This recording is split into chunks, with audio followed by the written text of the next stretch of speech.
Well, I'll tell you what, Ms. Gordon, let's work through some body language and sign language for just a moment.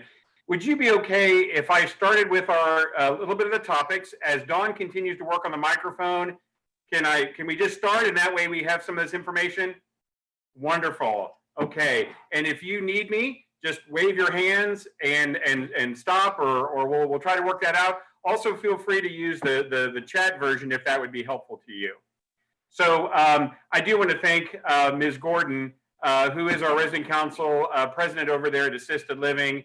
Very gracious to take her time and representation of all the residents. I know she stays connected with them to make sure that we have the opportunity to have a conversation with her and also and share just some of the information that we have in this town hall meeting.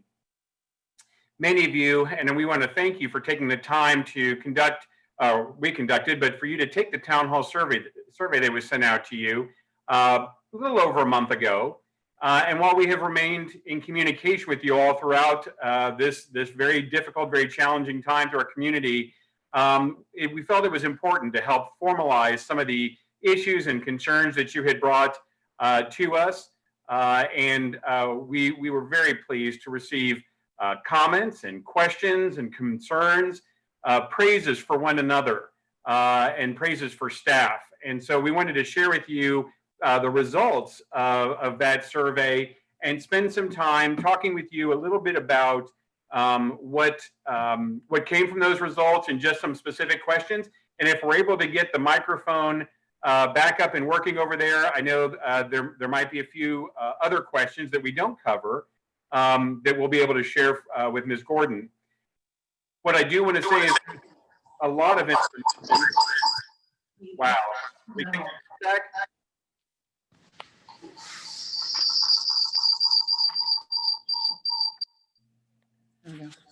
Okay. We're going to pause for just one moment.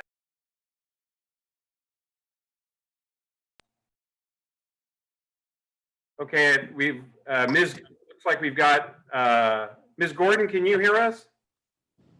What is it? Oh, we can't. Oh no, now we've lost you. This is very exciting. We're going to pitch this to Netflix. I think this will be our next series. I've completely lost my nerd title here. But anyway, so here we are, and we're going to have them join us again. But you, our residents, had the opportunity to talk about a variety of issues, policies and procedures, but mostly things that were of concern to you. And so there was particular, we've been joined again. Ms. Gordon, can you hear us? I can hear you now, Mark, yes. That's fantastic. I'm so glad. And can you see me? Yes, I can. Well, we can't see you, and that's far more disappointing because that's a better picture than what you're seeing of me. But welcome. We're glad that you're here. Thank you. It's nice to be here. It's nice to be representing AL. Well, we thank you for that, and we appreciate your service in that. I was vamping a little bit during our technical difficulties, and I was about to talk about the priorities. Is there anything that you would like to share with us before we start talking about some of the results of those of the survey? The survey was very well accepted as far as I was concerned. A lot of feedback from it. However, there's the main thing that people are concerned about is when will we be able to start visitation with our children and our families? When, what are we doing with the budget? And how is the budget going with the building of the new prospective new buildings? And do we have a sprinkler system? And that's the big one. Those are the big ones. Well, it sounds a little bit like you're interviewing for a job on my operations team. You seem very connected with what's going on. And you know, the survey results that we did receive very much supported each one of those particular items. How do you want me to take them in any particular order, or how would you like me to respond to those? Let's start with the budget. I think that people are interested in how the new building that is going to be, how soon we'll be having the new building, in fact. And the corner's kind of lonesome sitting over there. So we'd like to see it up and running as soon as we can. I Sure. don't know what the prospectus is on time limit on that. Okay. Well, if I may, let me separate those into two topics. And one is kind of the financial operations and things and how they are in relation to kind of a changed environment. And then as a separate issue, I'll talk about the strategic planning. Is that okay to separate it those two ways? Perfectly fine with me. Great. Well, let me first talk about kind of our financial situation and our operations, because I know that's important to the people that already live here, the teammates that already work here, and our family members. We're very, very blessed to have an organization that's very strong. And that strength comes from not only from the operations of our organization and the business model that our ministry operates under, but also with the support of donors throughout the years, continued donors, and also community support. So from the standpoint of financial vitality, we have strong financial vitality.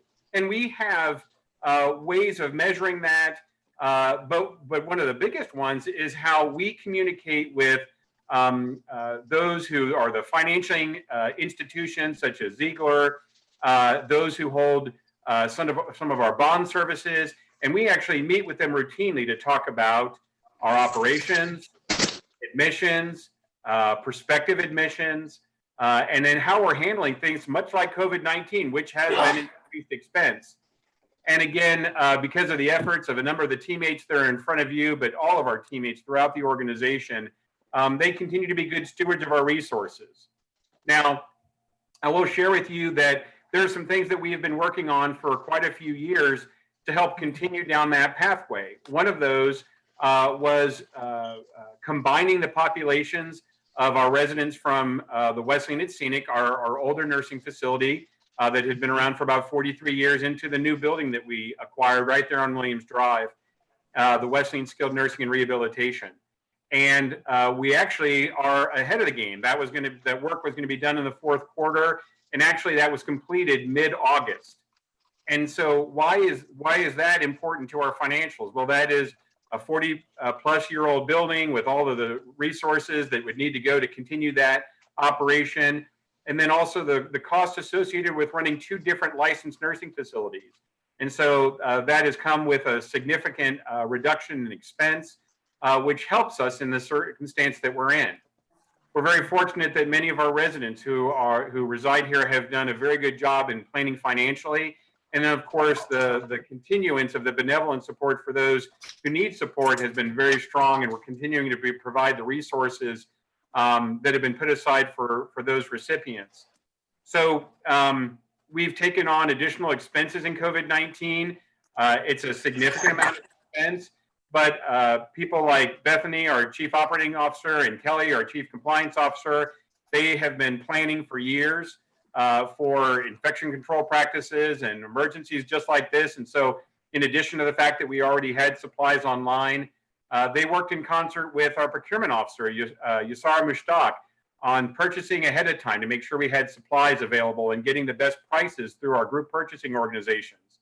So all of those things and a continued desire for residents to reside in our skilled nursing, in our assisted living and independent living has continued to keep us very vital from a financial standpoint.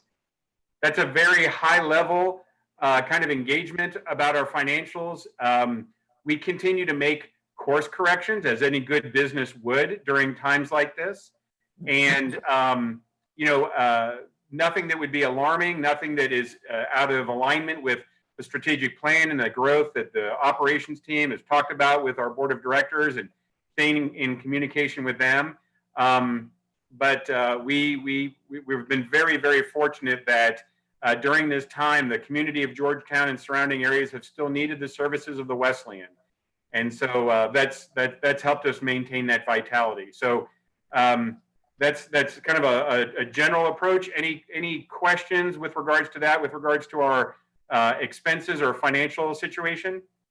No, sir, I think you have explained it very well. I appreciate that. Absolutely. If I can, do you want me to talk about strategic planning, or did you want us to move to something else? No, let's find out about our building. Well, very good. Well, I will tell you, probably one of the biggest challenges of a ministry like this, one that's celebrating nearly 60 years, is the team that works for you has to live both in the day-to-day, whatever that is, if it's routine or the not so routine that we've become accustomed to, but also living in the future. And that means having a 1 and a 3 and a 5, 7, 10, and even longer year plans, a strategic plan for the growth of the ministry. And so we talked about what that looks like. And overall, for our campus, as we've acquired, we've gone from 40 acres to 55 acres here in this central campus. And inclusive in that strategic plan was additional independent living, additional assisted living with memory care and support, additional memory care services for our new Wesleyan Skilled Nursing and Rehabilitation building, the addition of a chapel, some maintenance and other amenities, as well as a welcome center. And the welcome center was to add amenities to this campus, to be able to bring our family members and the community onto this campus, as well as centralize all of our offices, because we've actually had leased offices across from St. David's and people kind of officing throughout our community. So there's really 2 phases. And the first phase is right on time, maybe a little bit ahead of schedule, but certainly right on time. And that's all the designing. And so that was identifying our consultants, the architect, the landscape architect, the general contractor, the development consultant, and our financial partners to work with the team on what do those things look like, as well as market and feasibility studies to find out what the market needs, as well as response to the requests that we've had for people who want to live here. And so that's figured into what types of services, what types of units, the size of the units, and what amenities to offer. And then that is translated into a schematic design, which tells the general contractor what exactly to build. And from that will be what they call a GMP, guaranteed maximum price. And that helps us understand, well, how much does it cost to do all this? So this is all of the pre-construction work that comes with conceptual designs and how it impacts the flow of traffic and parking and everything else with all of our existing services. And so we will be delivering that final conceptual design to our board and special committees coming up here in September and October with an anticipated kind of final pricing. And then from that, the senior leadership, along with subcommittees and the board as a whole, will talk about the prioritization of that construction. And one of the things that we talk about in making those determinations really are kind of a number of factors. Number one is, what is the need of the people who desire services from us that we can't currently meet? Like more independent living, more assisted living and memory care and supportive services. And so how would we make that work? So that's one part of it. The second is, how has the changing environment due to COVID-19 and kind of change in kind of the operations of Georgetown, how might that impact getting permitted for construction and the use of the properties? So there's that. And then the other part is the finance market. We got a wonderful interest rate when we purchased the skilled nursing back in December. Those rates more than doubled a couple months later, and now they're competitive, even more competitive than they were back in December. So a widely dynamic financial market. We just want to make sure all those things line up so that the Wesleyan is a good steward of all of its resources. Okay.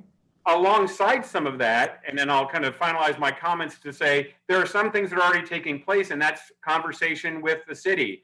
And what I'm very excited is we've got some wonderful people, the city council, our mayor, that have really championed for looking for the future of our organization. And to that, we're excited. And some people know this, but to reiterate that the traffic light that we've so desperately wanted and needed right there at Williams Drive and Estrella Crossing has been identified as something that Georgetown is committed to doing. It is priority number 2. And they've already started doing the research and to do the installation of a traffic light. And we are looking to see that being done in this next fiscal year, which starts October 1st for Georgetown. So we're very excited about that. Sounds wonderful, Mark. Good. Thank you. Thank you Absolutely. very, very much.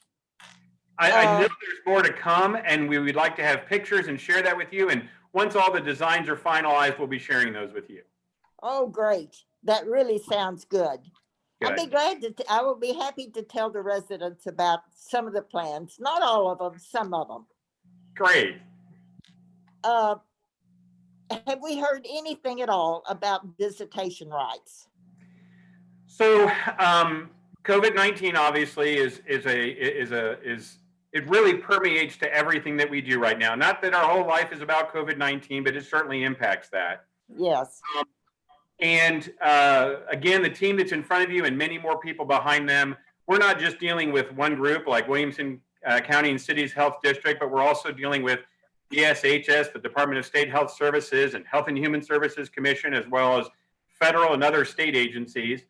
And God love all of them and all the work that they do. Sometimes their coordination of efforts are not all exactly in alignment. And so, you know, we heard a newscast the other day that said, oh, everything's opening up. Well, it wasn't that everything was opening up. It was that some things could open up under certain circumstances with certain guidelines if they had a certain record in a certain circumstance. And that's a lot of caveats to what on the face of it just looked like everything was opening up. So I know we have at assisted living, I know we have window visitation that's been going on for some time now. Our operations and compliance team are talking routinely, if not several times a week, at least weekly, on what the regulatory guidance is from Health and Human Services Commission, which is our regulatory agency, but also what the health orders are within the county, which supersede those, kind of depending on which agency you talk to. I think each agency feels like they supersede each other. We listen to them all to the benefit of our residents. But some health orders supersede others. And so we are alongside that, participating with our state association as well as other agencies to look at what we can do to open visitation in a far less restrictive environment. The guidelines really have not allowed that yet, but we are starting with that. We're starting to open up larger participation in the dining spaces. But right now we still have those restrictions in place. Kelly, our compliance officer, Kelly, anything you would add as far as additional guidance or timing of some guidance that we might be receiving? Well, no, good morning, Ms. Gordon. I think you covered it all, Mark. It's just like you had mentioned, the data, the conflicting information coming from various authorities. So we just want to make sure that as we're working on that plan for that opening to happen, that not only the plan, but we're doing it safely in the community. So as soon as we have that final okay, the team, Bethany, myself, the administrators, we're already working on a plan. So as soon as we get that, we can move forward. I know it's been very difficult since March to not see your families. And I just real quick want to say how much I appreciate everything y'all are doing in the community to keep the community safe with the visitation. That's been a big part of our success in keeping everyone healthy. So as soon as we can move forward, we certainly will. Absolutely. And Ms. Gordon, I'll tell you one of the things that we're challenged by, and it's a very it's a difficult situation as we look at other communities like ours throughout the state of Texas that we're in association with. We have seen communities open up quickly. In fact, when we were talking the other day, there was a community not dissimilar to ours. You know, they rushed to open up, and then 3 days later they had to shut down because they no longer met the qualifications. And then they opened it back up. And then 2 days later, they had to shut it down again. And then they opened it up a third time. And literally less than 24 hours later, they had to shut it down again. We want to do it, just as Kelly said, in a safe way that doesn't send mixed messages to the residents and to the family members.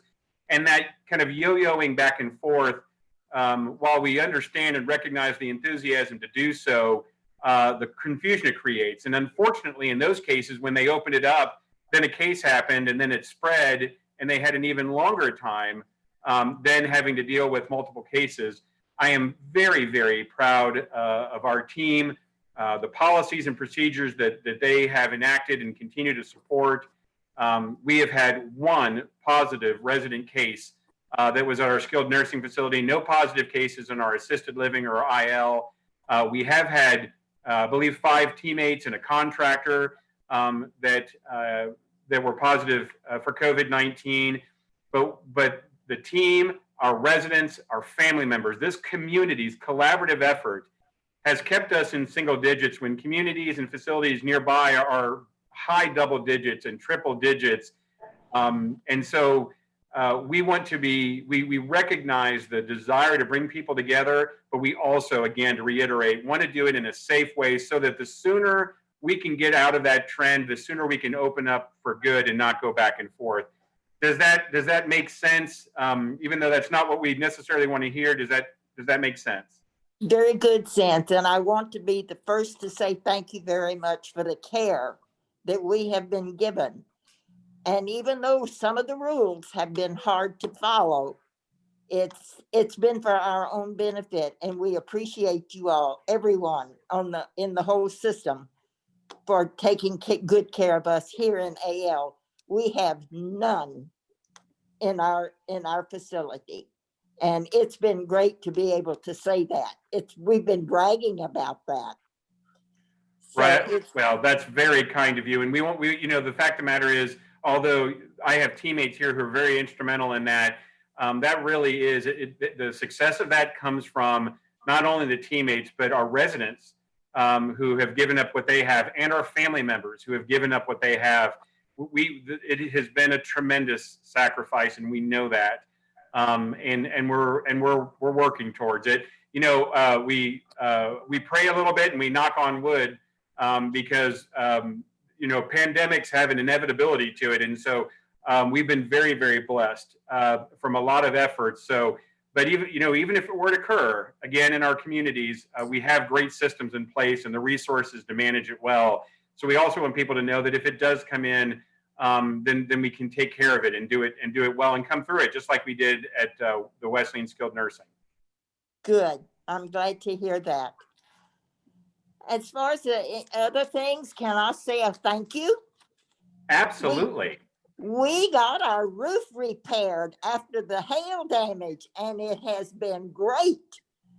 It was a little noisy for a while, but it's been beautiful since they've completed, and the roof is really pretty.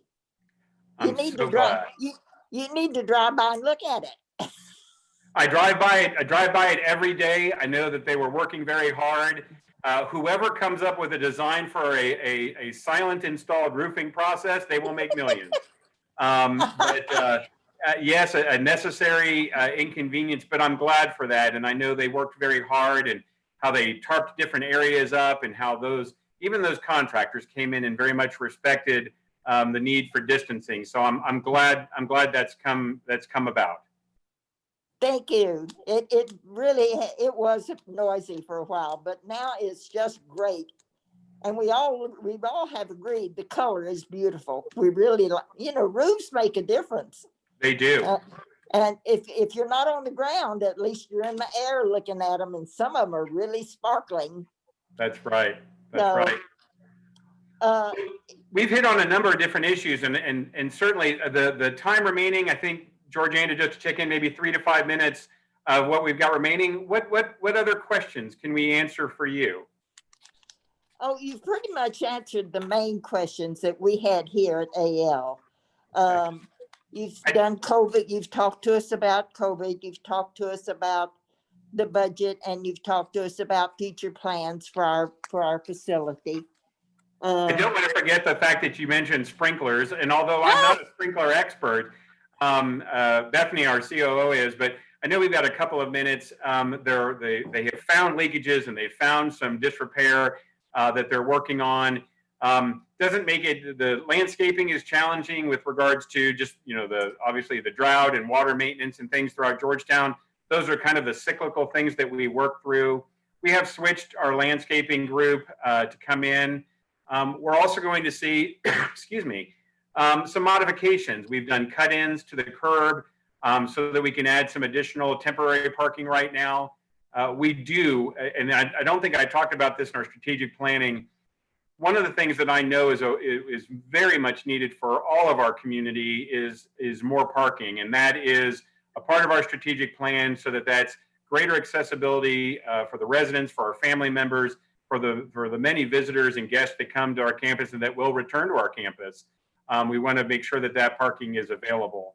And for those of you who look out over the fountain, I know that we've got some fountain repairs that are coming up. We had some of the pieces come in, but we're still waiting on a few others for that to be repaired. I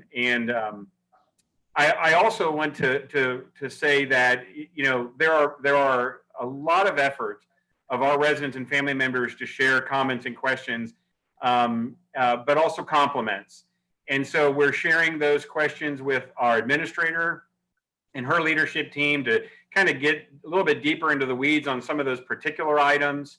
But that the overall heartfelt need to be in reconnection with our friends throughout the community, whether that's here on the Wesleyan campus or outside the Wesleyan campus, to be able to go out to a meal, to be able to have family members come in. That kind of abundant life, that kind of engagement is what we are about. And really all the efforts that we can to get to technologically, by policy and procedure. We're looking at and seeing what we can do to make that work. And so we're going to continue to stay in communication. We've really tried to expand on different outlets for communication. We have a website updated that we provide significant amount of information to. We've been sending letters to residents and family members, and we're keeping in communication. And much like in this fashion, we're also keeping in communication with our teammates to let them know about things that are taking place. So we're trying to, there can always be more communication, but we're trying to do our best to make sure that you're informed, our residents and family members are informed. Thank you, Mark.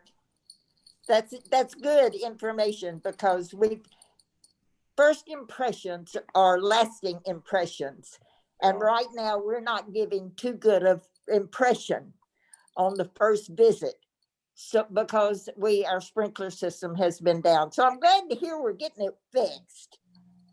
It's going to be wonderful having some green grass out front.